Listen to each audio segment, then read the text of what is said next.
morning to you all. Today we are discussing the remaining part of the Victorian Age or Victorian era ranging from 1837 to 1901. So in this class we are discussing the development of science, the development in the area or in the realm of science which happened during the Victorian Age. During the Victorian Age, ranging from 1837 to 1901, science assumed a greater importance in Britain. Science had a greater development in Britain during the Victorian Age. The British Association for Advancement of Science was founded in 1831.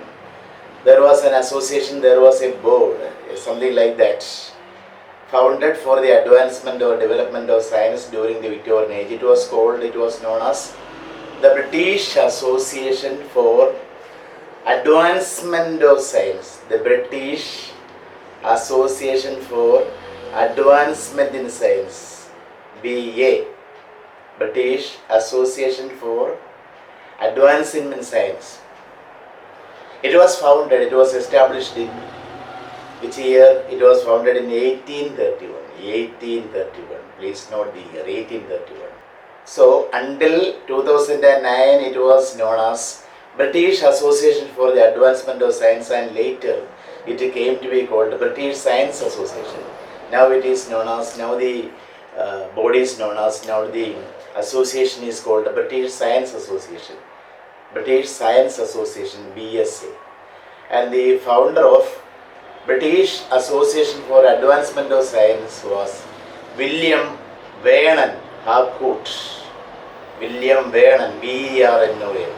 Harcourt, H-A-R-C-O-U-T, Harcourt, in the year 1831. So the Britishers made a field for the development of science in the year 1831 with the founding of British Association for Advancement of Science. Then as Weber, a political economist, Weber, W-E-B-R, Weber, A.S. Weber. A.S. Weber observes cheaper and more widespread access to printing materials, the recognition of science as a profession, greater government support for scientific endeavor were responsible for the bewildering pace of scientific advance in the Victorian Age. So what were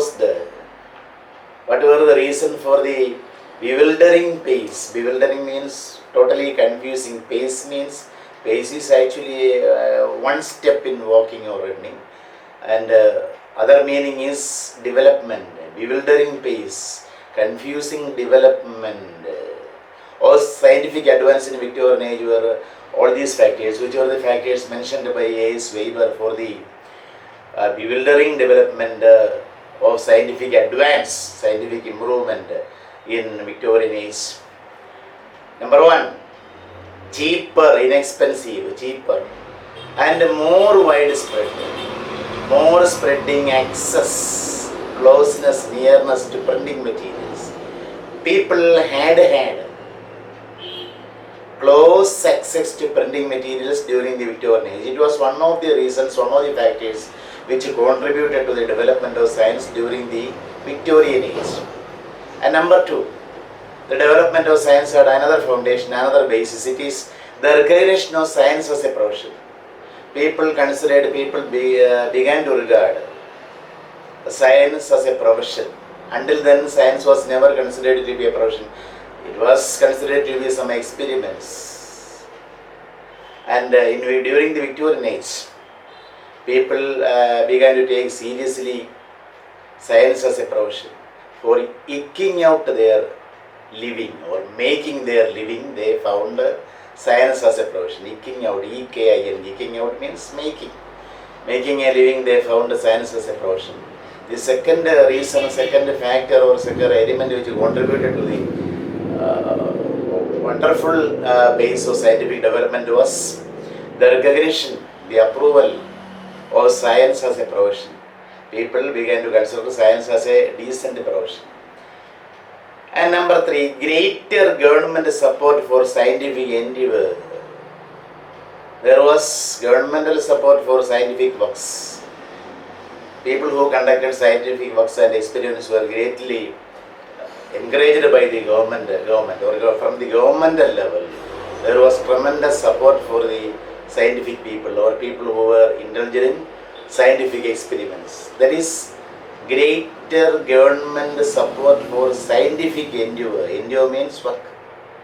Scientific endeavor, where all these three elements were responsible for the bewildering pace, totally confusing, embarrassing development pace of scientific advance, scientific improvement in the Victorian age. Okay, you understood which were the three main elements that contributed to the sudden and amazing development in the field of science: the widespread access to printing materials, the recognition of science as a profession, and greater government support for scientific endeavor were responsible for the bewildering pace of scientific advance in the Victorian age. Then we have to remember another name in the field of science, whose name we have to remember: Charles Darwin, Charles Robert Darwin. Charles Darwin. Charles, what is his contribution to science? His contribution to science completely marred, completely thwarted, completely shattered the established religious faith. How? Let us see. Charles Darwin's seminal work, seminal means strongly influencing, seminal, strongly influencing. Charles Darwin's seminal work, which is the seminal work or the most important work or the most influencing work by Charles Robert Darwin, on the origin of species by means of natural selection. On the origin of species by means of natural selection. It is the name of the work which totally confused the minds of the Victorian people, and it was published, it got published in the year 1859. 1859. The book came out, the book was published in the year 1859. Which book? On the origin of species by means of natural selection. The title contains his theory, Darwinian theory is there in his title, in the title of the book. You know, this seminal work, this most important or strongly influencing work by Charles Darwin, created a furore, F-U-R-O-R-E, furore. Furore means an outburst or outbreak of public excitement and public temper. What is furore? An outburst of public temper and excitement. So this work created, when people began to read this work, they were totally upset. Their mindset was changed. So thus it created this seminal work, this most important work by Charles Darwin on the origin of the species by means of natural selection, which was out in the year 1859, created a furore in the Victorian thinking. Victorian thinking was strongly influenced by this work. By the way, Charles Robert Darwin, you might have heard, you might have studied in your biology classes. Charles Darwin was an English naturalist, geologist and biologist. English naturalist, geologist, one who studies about the earth, biologist, one who studies about biology or living organisms. And he is best known for his contribution to the science of evolution. His contribution is in the field of science of evolution. He is known as the father of evolutionary theory. There is also another name associated with the evolution, Lamarck. There is Lamarck theory, hereditary theory of evolution, and his theory, Darwin's theory, is based on natural selection or nature's selection of the fittest beings, fittest organisms. Nature's selection or choice of the fittest organisms, fittest beings. That is what is Darwinian theory of evolution. And the various types of plants and animals and other living things on earth have their origin in the other pre-existing types. the core or the content of his evolutionary theory is this: the various types of plants and animals, the flora and fauna, the various types of plants and animals in this earth, and other living things, other living organisms on earth have their origin in other pre-existing types. From the other pre-existing types, there were a lot of changeover by the natural selection of the fittest, and thus the living beings obtained the present forms.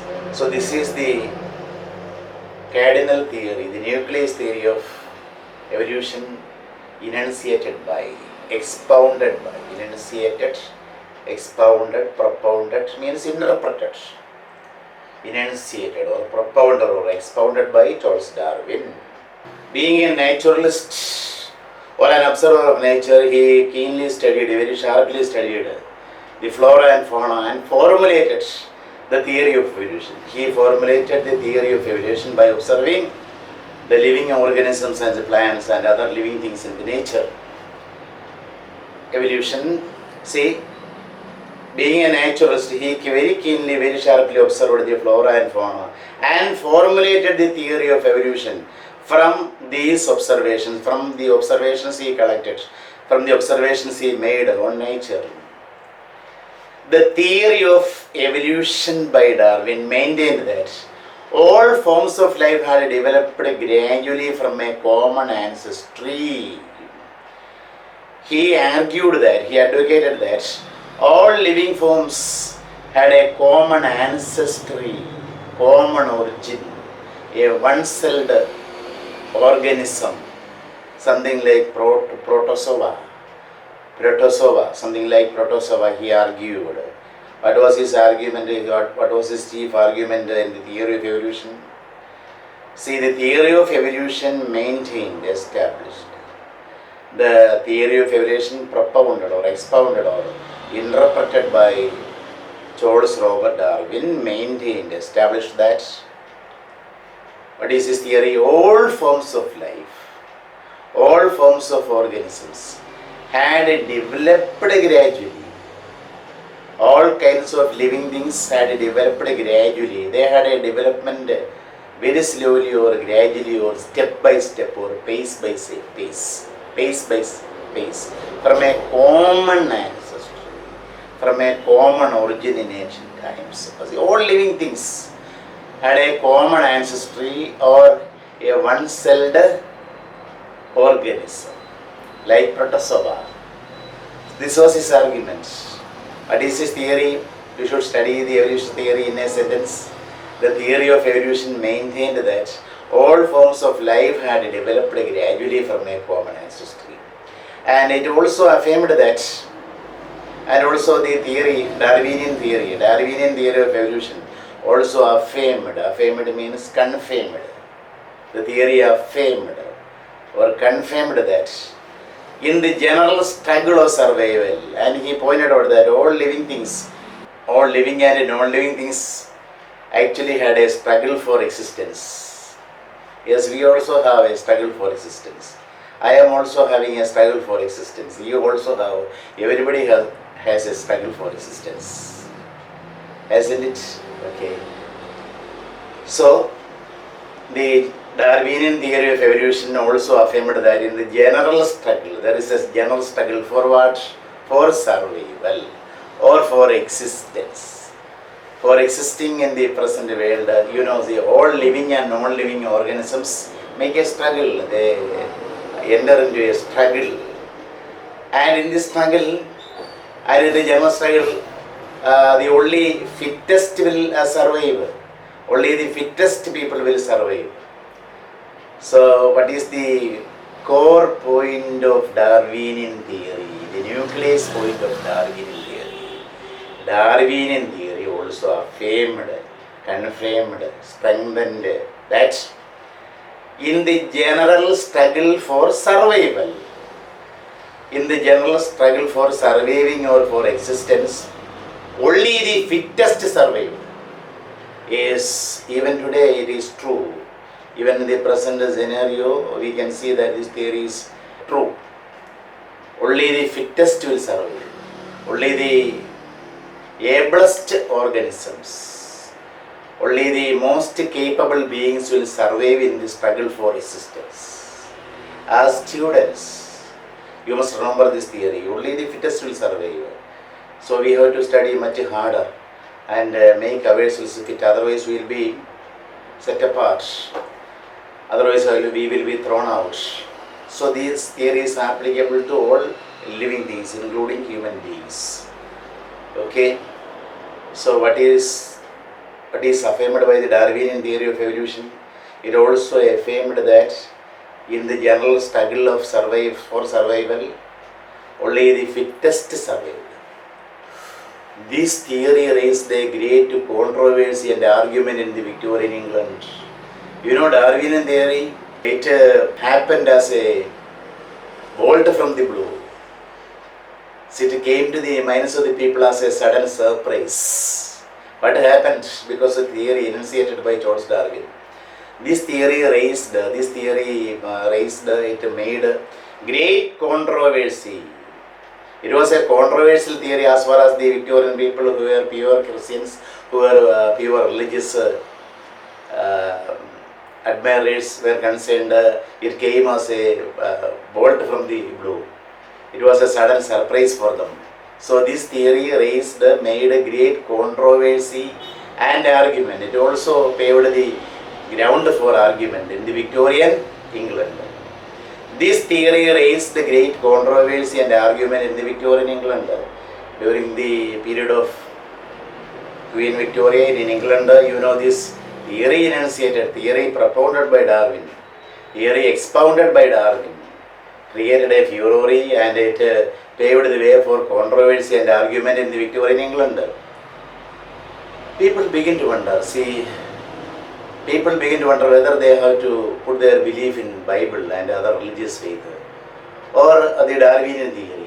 So there was a total confusion in the minds of the people, which really reflects, that confusion really reflects, it almost all works in poetry and fiction during the Victorian Age. So what happened? People wondered whether man is a man. See, are we human beings? Are we men or apes? They doubted. People wondered whether man is a man, ape or angel, God, angel. So this was a kind of doubt, whether people confused whether they have to go on with their religious faith or believe in the modern Darwinian theory of evolution. So it created great confusion in the minds of the people. People became skeptical about biblical theory of creation. You know, what is the biblical theory of creation? In the book of Genesis, creation, Genesis.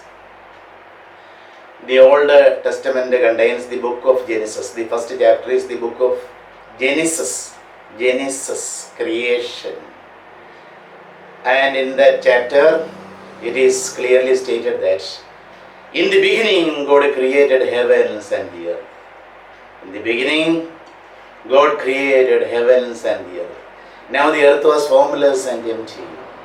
Darkness was hovering over the waters.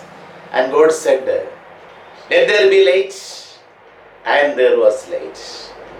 And this theory of creation, which was put forward in the Holy Bible, became a matter of suspicion, became a matter of doubt in the minds of the Victorian people.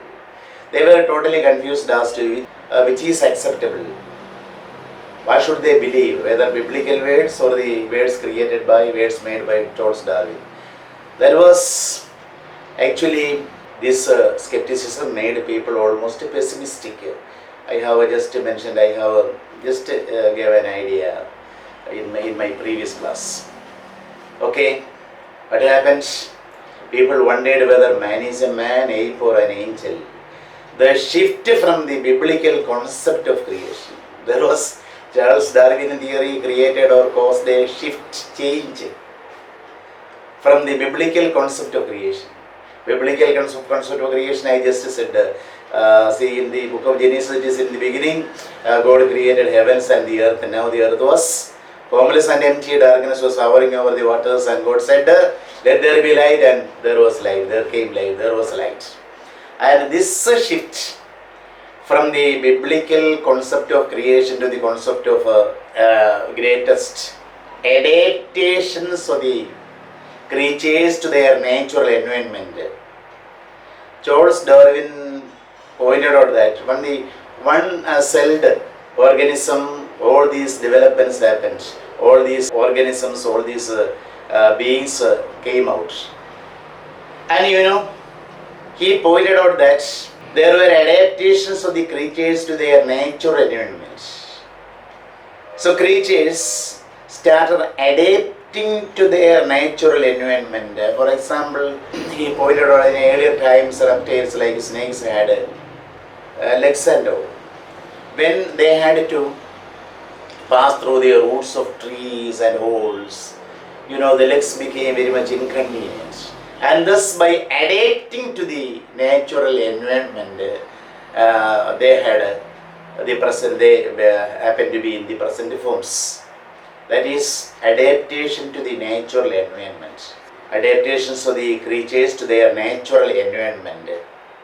And this shook the basis of faith in God. It actually had a shocking effect in the minds of the people. What happened?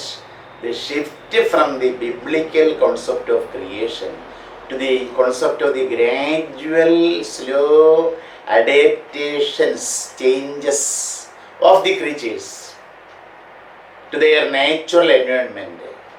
Shook the very basis or the very foundation of religious faith or their faith in God. Once again, the shift from the biblical concept of creation, I have just mentioned, to the concept of gradual adaptations of the creatures to their natural environment, shook the very foundation of faith in God.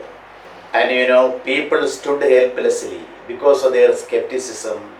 They did not know what to believe, whether Darwinian theory or the religious belief. Actually, they were totally confused. They came to a crossroad or a junction where road branches out into, or where divides into many roads. To such a crossroad they reached. So, we can in a figurative way point out that people stood helplessly, people became helpless, and they were standing at the crossroads of two ways.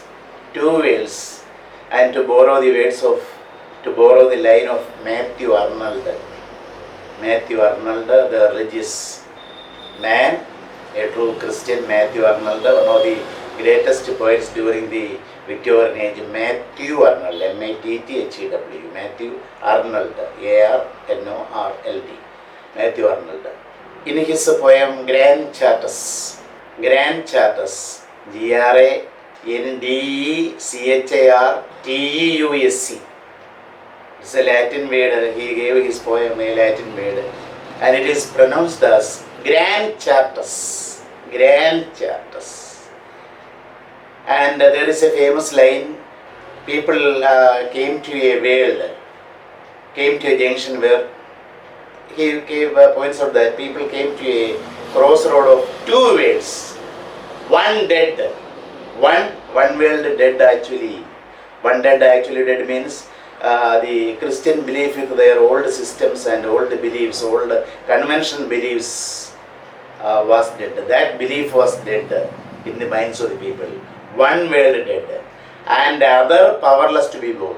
Other faith, strong religious faith must be born, because religion or God, the sense of God is something which gives relief to the people who are suffering from various cares and worries in life.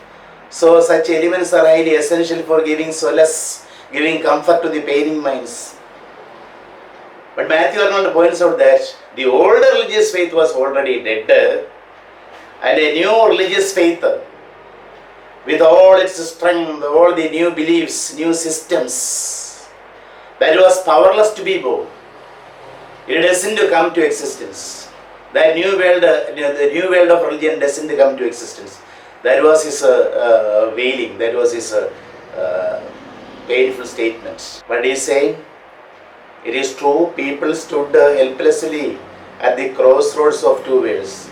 People came to be standing at the crossroad junction of two worlds. One dead means one world is actually dead. One world with the old conventional religious faith. It was already dead because of the scientific advancement.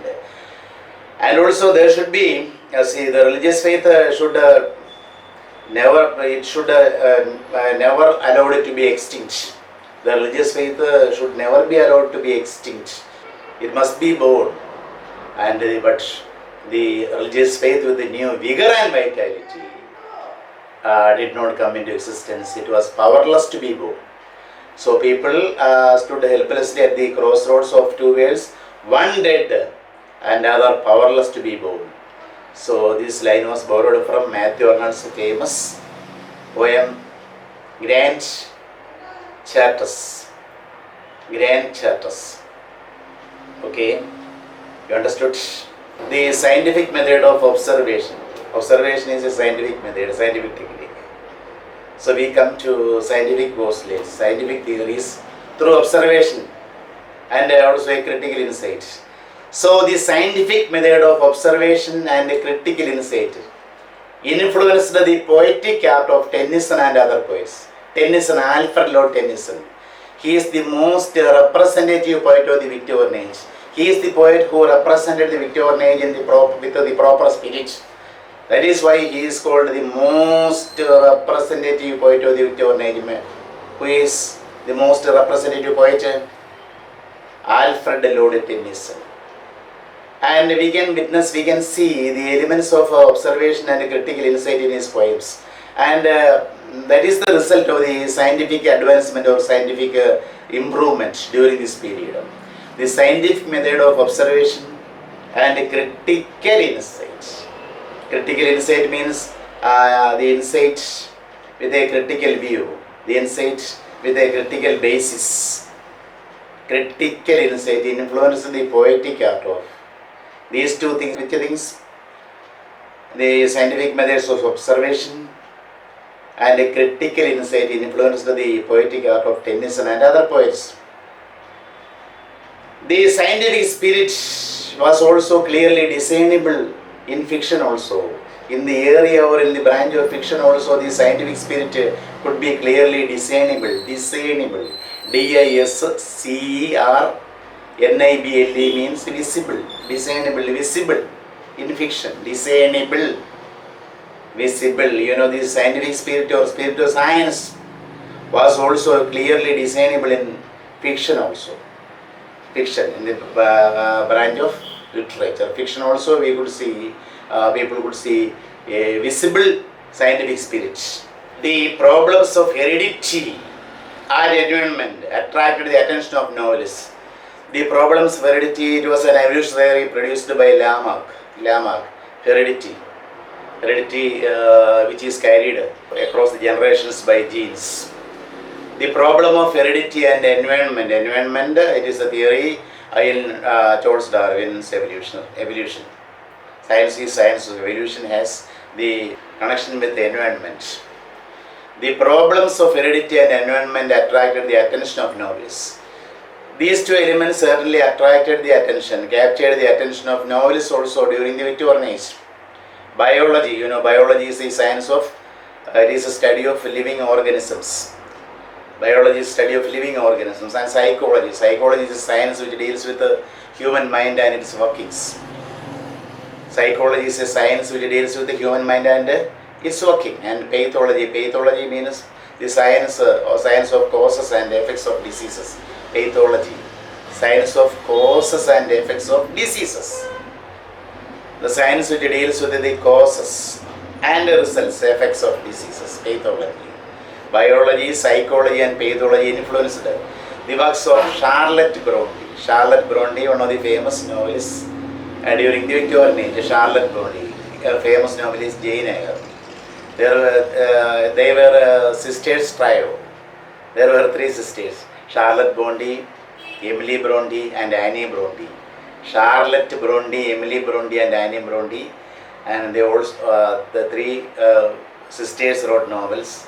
The famous novel by Charlotte Bronte is Jane Eyre. Charlotte Bronte See which branches of science influenced the works of these novelists: biology, psychology, pathology. Pathology, science of causes and effects of diseases, influenced the works of Charlotte Bronte, Dickens, Charles Dickens. I have just mentioned his name in my previous class, and Kingsley, another novelist, Kingsley. Their works were deeply influenced by the scientific spirits derived from biology, psychology, and pathology. And all these branches deeply influenced or made an impact on the works of Charlotte Bronte, Dickens, Kingsley, etc. The analytical methods. Analytical methods means the analytical psychology, or the psychological methods. The analytical methods were subtly, very beautifully followed by George Eliot and Hardy. The psychological analysis of human minds. So human mind is actually a difficult phenomenon to discover. We ourselves at times do not know how we behave in such a way. How are we so in such circumstances? We ourselves are unable to find out.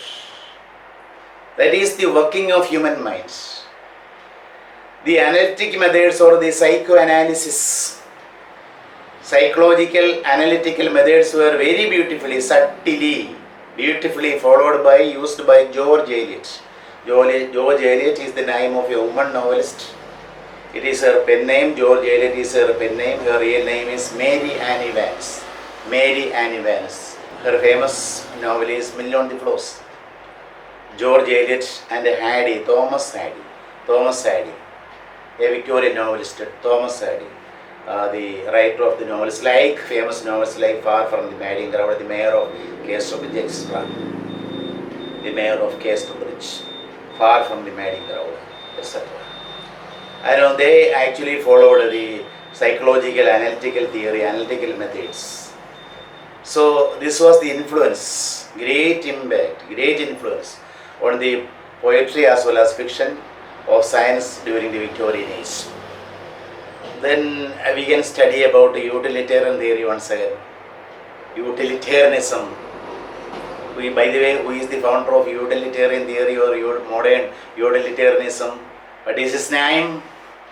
Bentham. You forgot that name? Bentham. John Stuart Mill, the political economist who influenced Victorian thinking. As Charles Darwin did, there was another famous political economist, John Stuart Mill, popularly known as J.S. Mill. John Stuart Mill. John Stuart Mill, the political economist too, he also influenced Victorian thinking as Charles Darwin did. See, by the way, who was John Stuart Mill? J.S. Mill, he was a famous British philosopher, political economist and a civil servant. He was also a government servant, civil servant. John Stuart Mill. He also deeply influenced Victorian thinking. He contributed widely to social theory and political theory. His contributions were mainly to the fields of social theory and political theory. John Stuart Mill's contributions are widely to social theory and political theory. He was born on May 20th in the year 1806. J.S. Mill was born on May 20th, 1806, and he died on 8th May, the same month as he was born. Died on 8th May 1873. And his principle is that actions are right in proportion to, they tend to promote overall human happiness. It is actually a theory very much like Bentham's theory. What do you say about utilitarian theory? His principle is that actions are right. Actions can be deemed or considered or reckoned as right in proportion, in measure, as they tend, as they happen to promote, as the actions happen to develop or promote or make overall human happiness. In brief, we can say the aim of actions or the goal of actions is to promote overall happiness. Happiness is the greatest wealth in the world. Okay? How can we achieve happiness? Some people believe that the outward things will produce happiness in our mind. It is only a peripheral happiness, or it is only temporary happiness, I can say. It would be rather a temporary happiness. So wearing good clothes will give us a sense of euphoria. It is only a temporary happiness. Real happiness is derived from the work we do. If we do the work to the maximum, if we do a work as hard as possible to us, if we do a work in the capacity of a man to do, it will produce a satisfaction in our mind. Certainly, it will produce, won't it? It will produce a satisfaction in our mind. That satisfaction is the basis of human happiness. That satisfaction is actually the foundation of happiness. You are students, if you study well, it will bring about a satisfaction in your mind. That satisfaction will produce a happiness in your mind. I am a teacher. If I do my exercise in the best possible way, I will derive a self-satisfaction which forms the basis of happiness. So that is the basis of happiness. Action is actually the basis of happiness. Okay? What did he say? His principle is that actions are right in proportion. We can consider actions to be right by measuring how they tend to promote overall human happiness. How they tend to promote overall human happiness. We can consider actions to be right in proportion as they tend to promote overall human happiness. If the actions promote overall human happiness, such actions can be deemed to be considered to be right actions. He was a proponent or expounder of the theory of utilitarianism enunciated by Bentham. He was a proponent of the theory of utilitarianism. B.A.Eng.Litt was also a proponent. He was also an expounder of the theory of utilitarianism. It is based on the principle that his theory of utilitarianism is based on the principle that happiness is the basis of all human activity. The very foundation of all human activity is happiness, nothing but happiness. The goal of activity is happiness. The aim of work is happiness. The goal of all human activity or the aim of all human activity is happiness, nothing but happiness. So his utilitarian theory is based on the principle that happiness is the basis of all human activity. The morally correct action is, which is the morally correct action, which is the action which produces a moral satisfaction. He pointed out that, or he specifically said that, the morally correct action is this achieving the greatest happiness for the greatest number of people. He vehemently pointed out that the greatest morally correct action is achieving the greatest happiness for the greatest number of people. It also sounds very much like Bentham's theory of utilitarianism, or the wording in our Upanishads, Loga Samstha Sugino Bhavantu. The text in our Upanishad, Loga Samstha Sugino Bhavantu. It sounds very much like that. So what is his theory? He pointed out that he said that the morally correct action is the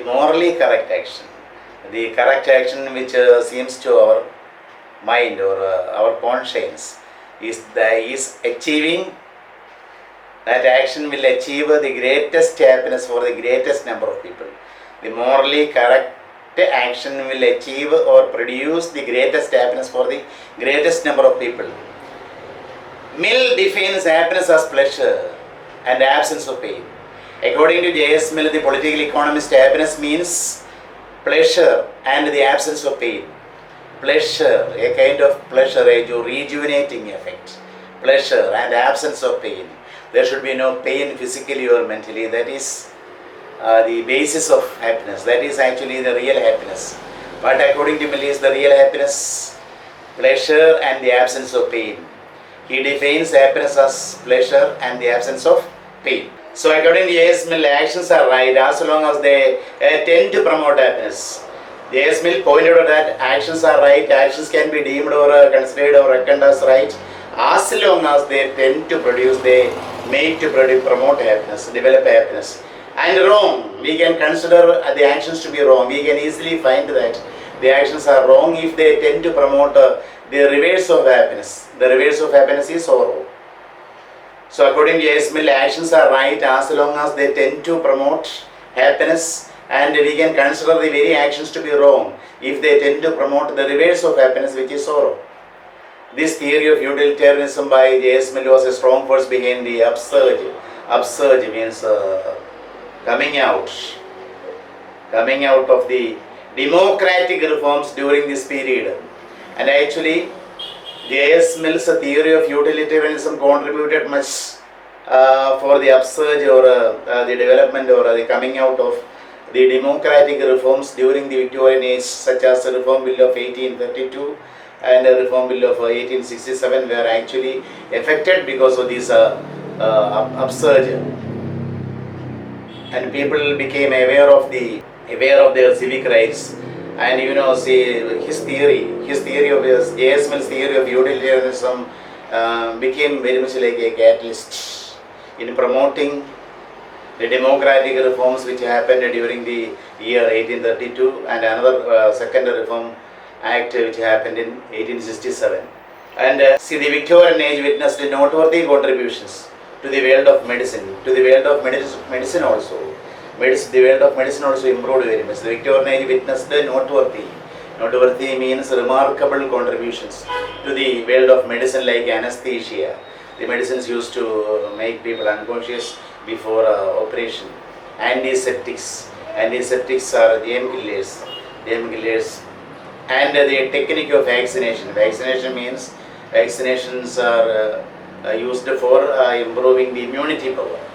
Vaccinations are used for improving immunity power. So in the world of medicine also there were tremendous improvements or developments. Medicines like what was the improvement in the world of medicine? Anesthesia, antiseptics, and the technique of vaccination became discovered during this period. Drugs were discovered to combat malarial fever, and the malaria was a very deadly disease during up to that period, and drugs were discovered to combat or fight the malarial fever. Malaria was caused by the kind of mosquito spread malarial disease. Which kind of mosquitoes spread malarial fever? The mosquitoes which belong to the Anopheles breed spread malarial fever. Drugs were discovered to combat malarial fever. Then the stethoscope and the microscope, the two devices which are clearly known to you. The stethoscope and the microscope were upgraded. They were improved, upgraded. Moreover, professional health care in England improved and the professional health care improved. In the field of medicine, the professional health care, people started caring their health too much. Professional health care in England improved with the principles of cleanliness. The principles of cleanliness and careful nursing became rampant, became spread everywhere. And professional health care in England improved with the principles of cleanliness and careful nursing introduced by Florence Nightingale, the lady who is known as the Lady with the Lamp. Florence Nightingale, she is considered to be the first nurse in the world. And her work during the Crimean War. Haven't you heard of Crimean War? See, by the way, who was Florence Nightingale? She was an English social reformer and the founder of modern nursing. This lady with the lamp, Florence Nightingale, was a social reformer and the founder of modern nursing during the Crimean War. Crimean War, the military conflict. The colonial desire of Russia was the cause of the Crimean War, in which Russia lost to an alliance. Russia became a loser to an alliance made up of the Ottoman Empire, an empire created by the Turkish